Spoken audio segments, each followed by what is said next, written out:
wabarakatuh. Alhamdulillah wa syukurillah wa la haula wa la quwata illa billah wa ba'd. Sahabat muslim, sahabat manusia supranasional, alhamdulillah kita ketemu kembali dan kita akan membahas beberapa ayat-ayat Allah dan beberapa hadis. Semoga dengan apa yang kita bahas nanti mendapatkan ridho dari Allah Subhanahu wa taala. Jika menunggu nanti, maka bagaimana jika malam dan siangnya tidak kembali? Bagaimana jika langkah ini adalah langkah terakhirmu? Bagaimana jika dunia pergi darimu? Bagaimana jika nafasmu berhenti berhembus hari ini? Sahabat muslim, taubat adalah sebuah kata yang sederhana, namun dalam mengerjakannya bukan hal yang mudah atau sepele. Setiap manusia pada dasarnya tidak akan lepas dari perbuatan dosa. Namun, tidak semua orang pandai memanfaatkan waktu untuk kebaikan.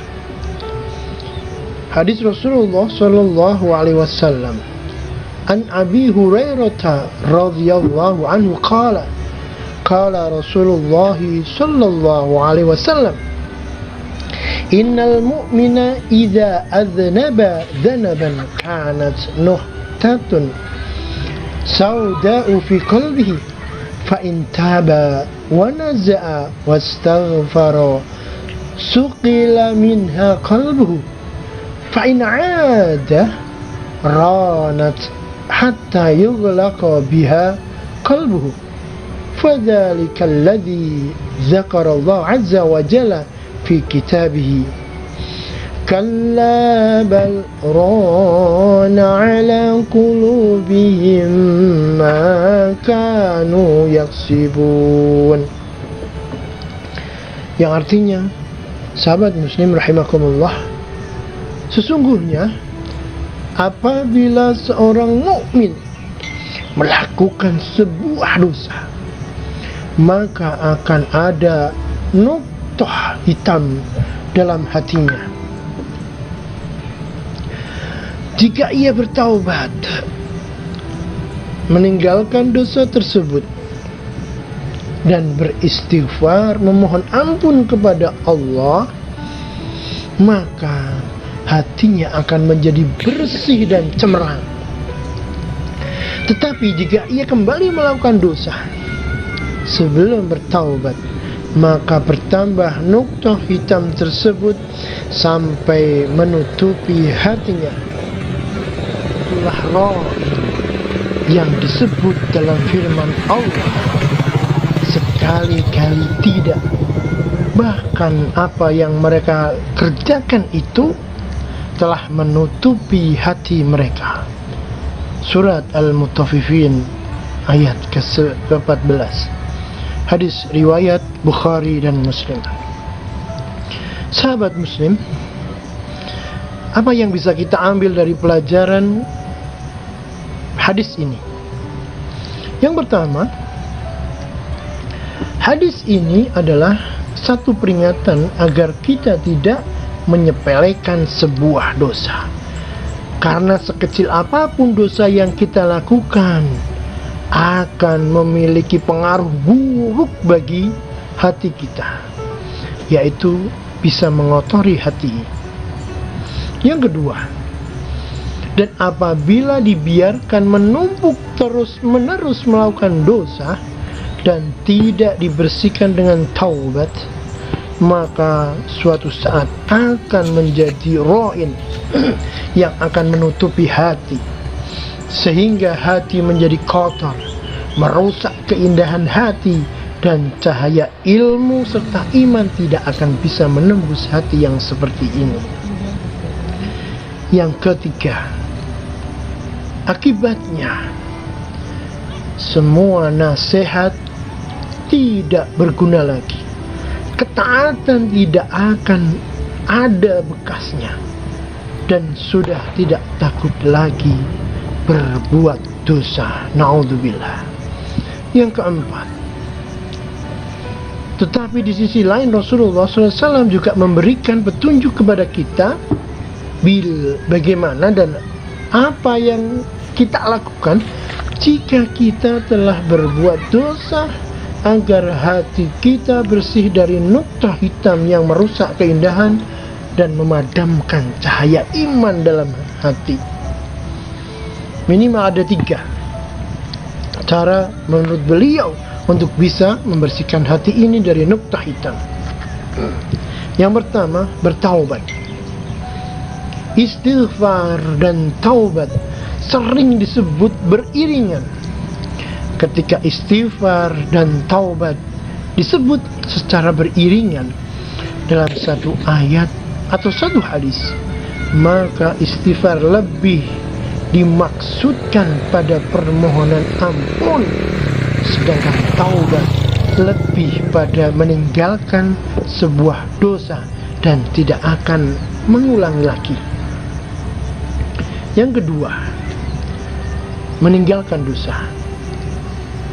Ampunan hanya akan diberikan kepada orang yang memohon ampun dan menghentikan perbuatan maksiat yang dia lakukan. Bagi yang tidak akan dikasihkan oleh Allah SWT. Dan yang ketiga, beristighfar, memohon ampun kepada Allah. Jamaah muslim, Hasan Bisri rahimakumullah mengatakan, perbanyaklah istighfar di rumah, di meja makan, jalan, pasar, tempat berkumpul, dan di mana saja. Karena kalian tidak tahu kapan ampunan akan datang. Wallahu a'lam.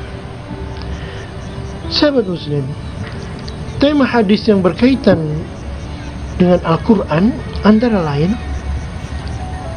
yang pertama, dan sesungguhnya hati mereka terhalang dari beriman kepada Quran tiada lagi karena hati mereka telah dipenuhi dan tertutup oleh noda-noda dosa yang banyak mereka kerjakan. Bagaimana tadi dalam hadis, dan Allah Subhanahu wa taala berfirman dalam surat Al-Mutaffifin, Bismillahirrahmanirrahim.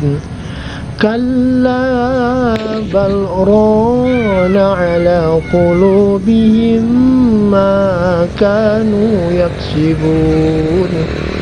Sekali-kali tidak demikian. Sebenarnya apa yang selalu mereka usahakan itu menutup hati mereka.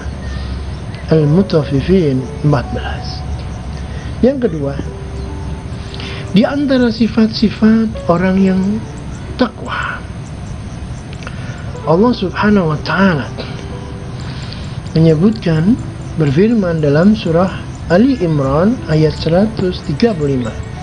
Bismillahirrahmanirrahim. وَالَّذِينَ إِذَا فَعَلُوا فَاحِشَةً أَوْ ظَلَمُوا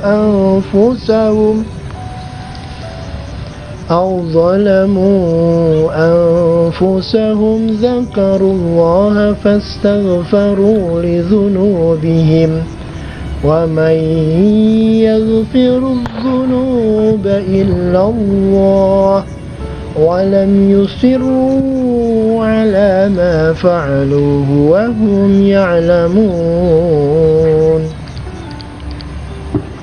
yang artinya wa'ala muradi. Dan juga orang-orang yang apabila mengerjakan perbuatan keji ataupun menganiaya diri sendiri, mereka ingat akan Allah, lalu memohon ampun terhadap dosa-dosa mereka. Dan siapa lagi yang dapat mengampuni dosa selain dari Allah?